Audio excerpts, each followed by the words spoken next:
Good morning সবাইকে। আজকাল তো সকাল সকাল উঠলে পরে বেশ একটু ঠান্ডা ঠান্ডাই লাগে। তো এই ঠান্ডার সময় না আমার কফি খেতে ভীষণ ভালো লাগে। সাধারণত গরমকালে আমি বা আমার হাজব্যান্ড আমরা কেউই সেরকম একটা চা কফি পছন্দ করি না, কিন্তু শীতকাল আসলে কিন্তু আমার মনটা একটু কফি কফি করে। তো তার জন্য সকাল সকাল আমার ছেলে স্কুলে যাওয়ার পর আমি চলে এসেছি কফি বানাতে। কারণ আমার হাজব্যান্ড অলরেডি আমার ছেলেকে স্কুলে দিয়ে তারপর বাজার করে বাড়ি আসবে।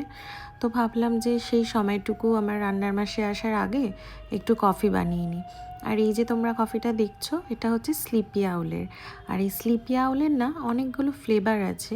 যেমন এই প্যাকেটটার মধ্যে অলরেডি 4টে ফ্লেভার আছে। এটা একটা ভ্যানিলা, একটা হচ্ছে ক্লাসিক কফি যেটা ফার্স্টে বার করলাম, এটা বাটারস্কচ, আর আরেকটা আছে যেটা আমার মোস্ট ফেভারিট, সেটা হচ্ছে হেজেলনাট।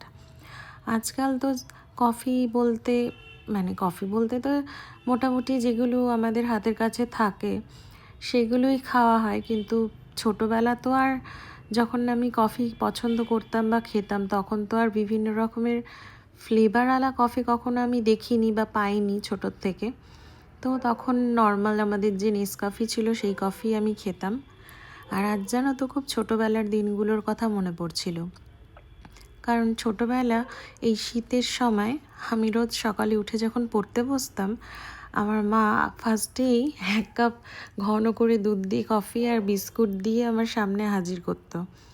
আর সেই সময় সেই কফি খেতে খেতে আমার হোমওয়ার্ক করা বা কোনো প্রজেক্ট কমপ্লিট করা, সেই স্মৃতিগুলো ভীষণভাবে জড়িয়ে আছে। তো যাই হোক, তো কফি খেয়ে নিয়ে আমি অপেক্ষা করছিলাম যে আমার হাজব্যান্ড বাজার থেকে কখন আসবে।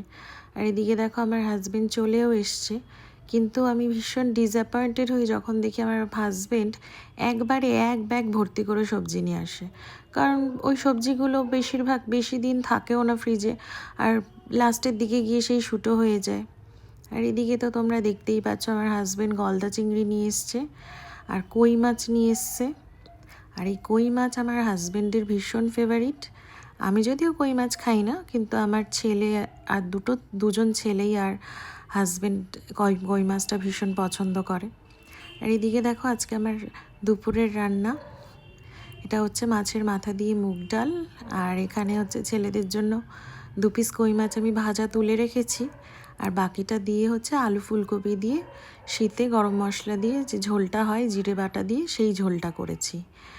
আর ভাত তো আছেই। আর এদিকে আমার পার্সেল চলে এসেছিলো।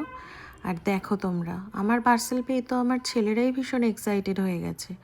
ওরা বুঝতেই পারছে না পার্সেলের বক্সটা দিয়ে কী করবে। তো ওরা এই বক্সটা নিয়ে নিজেদের মতো করে খেলা শুরু করে দিয়েছে, এদিক ওদিকে ধাক্কাধাক্কি করা শুরু করে দিয়েছে 2 ভাই মিলে। তো তারপর দুপুর হয়ে যাওয়াতে আমার হাজব্যান্ড যেহেতু দোকানে যাবে আমাকে বললো যে আমাকে খাবার দিয়ে দাও, তো খেতে বসে পড়ে। তো আজকে এই পর্যন্তই, চলো টাটা।